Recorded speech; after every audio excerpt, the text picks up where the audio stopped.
which then in turn can open the doors to living your life out loud. So this April, we've been talking about the power of vulnerability. Judy talked about defining and gaining clarity around just what vulnerability is and why it's important. In week 2, I explored how fear is getting in the way of being vulnerable and what steps we can take to navigate this. Reverend Steph talked about vulnerability as a key ingredient to your own personal transformation, as it creates an expanded awareness of what lies just below the surface. As we look at vulnerability through these lenses, that shouldn't be plural, singular, this lens, we begin to see how vulnerability is a building block for a thriving and healthy community. So that's what today is about, the community. And April will end the month with a focus on how we can harness the power of vulnerability in living a life that is full of possibility. So today, as we explore how vulnerability is a building block for a thriving and healthy community, we see to the extent that we are able to nurture vulnerability in ourselves. We can see that how that looks in our communications and communities and relationships. So, just to give you some background context, Ernest Holm, the originator of the science of mind thinking, wrote back in the 1950s, "We believe in God, the living Spirit Almighty, one indestructible, absolute, and self-existent cause. This one manifests energy in and through all creation, but it is not absorbed by its manifestation.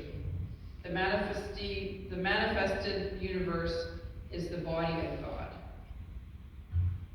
Some of us feel like we could recite this on our own. So what the science of mind teaches is the universal principles of oneness, and how oneness does not mean sameness. I talked about in our meditation this morning that we have 10 unique expressions of ourselves in our fingerprints. So one finger is not the same as the other. It's all, this one's different than this one, right? And anyway, April will talk about the power of the middle finger. Oh, I'm sure she will. She's on Zoom and she can't say anything. I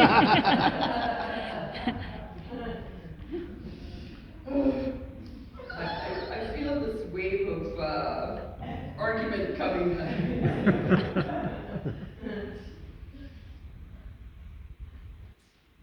So when we are able to fully grasp this understanding, we can move more clearly to recognize the truth in others. In this recognition, we can begin to see the power of vulnerability in a way of nurturing, belonging, connection, and community. So there's a website that Sam Lieberitz, it doesn't say Science of Mind on it, but she certainly kind of has the thinking that we have. The website's called The Conscious Consultant. And she wrote a blog a couple years ago that says, when we desire to be seen, it means we desire to see ourselves more clearly. And I've condensed it a bit because it was quite long, but we all want attention, even when we feel like hiding. It doesn't mean we want to be ignored. There's just something in us that needs to be seen. There's nothing wrong with wanting to be seen. Some of us feel like we want to be seen, but not ignored. It's all very. That's actually in my talk. We'll talk about that later. The real challenge is, how do we respond when we are not seen? What do we do when people we want to see us don't even look? Do we feel inadequate because they don't see us? Do we feel less than? Does it stir up insecurities? If it does, congratulations. That's the real goal to to deal with, the real goal to deal with. Why do we need others to see us to feel validated? What do we need from the world to feel that we are enough? The tricky part about this whole issue is that we will always be let down when we depend on others for validation. For they have their own challenges to deal with. They are dealing with their own insecurities. The truly difficult part is learning to see ourselves, to see how good we are, and how we are more than enough, even when we don't feel it. For how can anyone else truly see us clearly if we do not see ourselves clearly? How can we expect others to see our innate value when we do not recognize it ourselves? Sort of self-manifesting, isn't it? This is where the acts of self-care and self-compassion come in. And if we can stand on our own and say to ourselves that we matter when no one else seems to care, then we have reached the other side. That is connection. For when we see ourselves clearly, we can see others clearly as well. When we know in our hearts that we are all much more than we appear to be, we are all greater and carry more possibilities inside us than we will ever discover. So how can we see ourselves more clearly? How can we let go of the need to be seen by others? So again, that's Sam Lieberitz. So as a community, in fostering communities where vulnerability and authenticity is nurtured, which I like to believe this is a community that these are things that we try to nurture, it is important to understand the role of personal reflection and responsibility. Sometimes that means, wow, I really messed up here, or saying, I'm sorry, I should have listened or communicated differently. This level of vulnerability requires us to be willing to see life in a wide array of angles and understand how our thoughts, words, and actions may directly impact others. With that, we are called to an expanded awareness of our connection to the whole, and how, that's capital W, whole, and how intentionally perspective talking and personal reflection can serve to bolster a sense of connection and belonging. So as a member of the new board, I am very interested in deepening and growing this community. So this next thing that I'm going to quote, this next person I'm going to quote may come off as rude, just giving you a trigger warning here. I listened to a podcast by Dr. John Deloney, and he talks about relationships and mental health. And there was a short one that came up that he said, if you don't feel seen, it's on you. So what he and I mean about this is you are the one that is going to have to be vulnerable and put yourself out there. You can't be seen if you hang out in the basement. It's a message I keep saying in my house, but lucky for us, we are of an older generation that had to play outside and solve things amongst ourselves as kids. So we have those skills. And most of us are of the age that when we're going to someone's house for dinner, we bring food to contribute, which helps solidify bonds. Plus, it also makes sure that we have something to eat if we're food sensitive or have preferences. This makes me happy, so happy that our potlucks have restarted, with members having meaningful conversations and enjoying a meal together. So, you have to make a conscious choice to stop being lonely. For example, when you first started coming here to this community, how did you feel?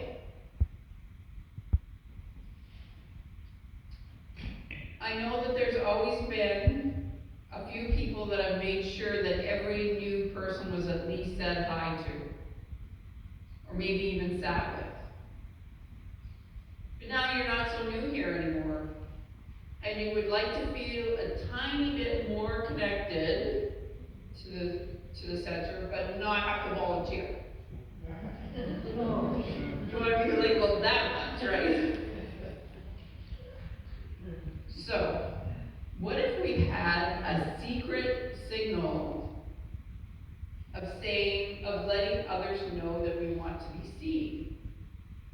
So, this is one of them. That's one from our childhood that a lot of us have carried, actually. So when I Googled to see what some signals could be that I want to be seen, the first image that came up was a car turning signal. And I'm like, I guess so. It states your attention. And if only it could be that easy. So another one that came up was sign language. So this movement this is eyes, this represents eyes. So pointing the eyes at you, look at me, to my eyes. So I want you to look at me. Yeah, as opposed to me. I've done that from here too.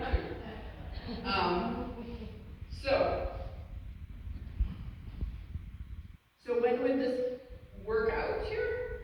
Say you want to talk to somebody but the band's playing, and you can't really get up. You want to talk to them after service, but you don't really want to get up while the song's playing. You could just, which tells Steph that I want to talk to you at some point. Which you could either band is not disturbed, unless Jeff is watching everybody and he's interpreting signals. So let's say it's after service, and you want to talk to somebody. Maybe you just get the signal out and you just want to connect with somebody, and they come over and talk to you and you could say, I was just checking to see if this works.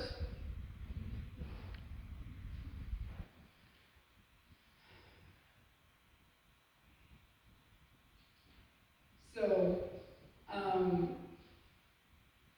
and then the person may answer, I do see you. How's it going? What did you think of the service? What did you think of the weather today? And it starts a conversation and connection.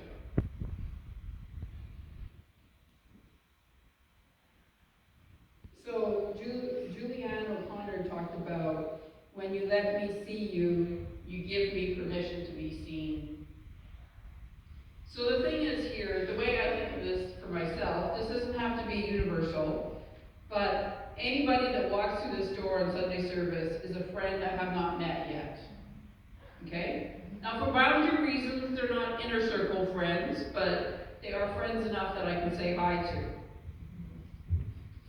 And the reason that puts them into I can say hi to friends is they are at least willing enough to come here and explore our teachings and looking for the many ways how to connect to Spirit. As we let our light shine, we unconditionally give others permission to do the same. We are liberated from our own fear, our own presence. Our own presence actually liberates others. We may have heard this before. It's Marianne Williamson, and Karen Drucker sings this in one of her songs too. So, on the other hand, seeing others does not mean seeing as we think they should be or the way they may be in the future.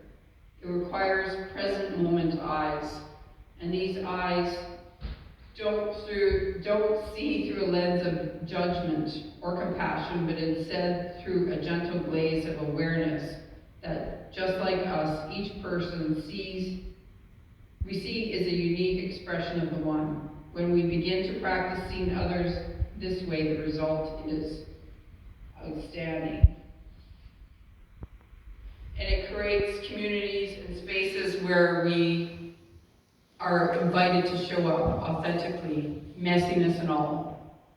We are then called to recognize the challenges to vulnerability that may arise and address them head on without downplaying, bypassing, or ignoring. Even though we create a vibration of acceptance, honoring, and respect. Through this, we create a vibration of acceptance, honoring, and respect, which invites and makes spaces for vulnerability. So one of our favorite teachers is Louise Hay, and she says, if you want to be accepted as I am, I need to be willing to accept others as they are. If I want to be accepted as I am, then I need to be willing to accept others as they are.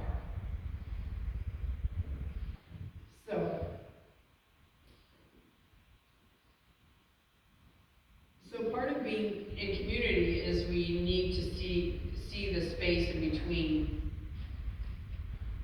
As we allow ourselves to be seen, we invite others to do the same. In exchange, we find a beautiful way to create communities that nurture vulnerability, connection, and belonging. This is achieved by intentional actions, not just by words from the front alone. This is not to say we always will get it right. Vulnerability makes space for us to try, to miss the mark, reflect, and then try again. It invites us to listen, not wanting for the opportunity to fix or prove ourselves right, but listening instead to understanding and connect. When we are able to show up in ways that create space for communities to do so as well, we begin to see the power of vulnerability actualized. So the one thing we've been started back doing again is having compassionate listening circles.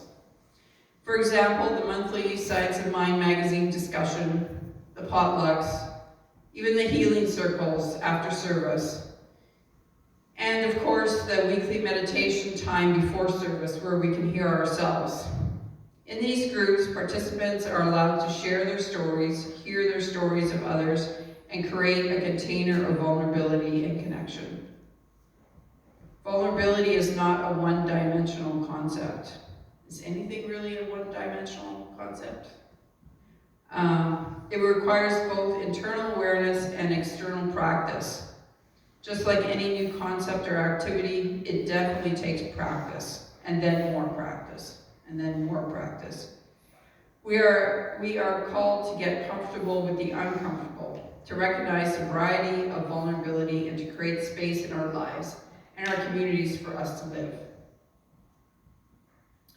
It requires looking at ourselves, now that's a favorite, looking at ourselves and others from an expanded view, seeing the connection that is present, and the value of creating space for the connection to thrive.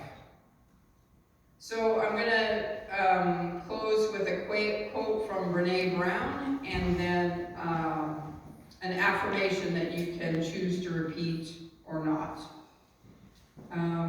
We cultivate love when we allow the most vulnerable and powerful selves to be deeply seen and known, and when we honor the spiritual connection that grows from offering with trust, respect, and kindness and affection. And I'm going to close with, allow myself to be seen and to see.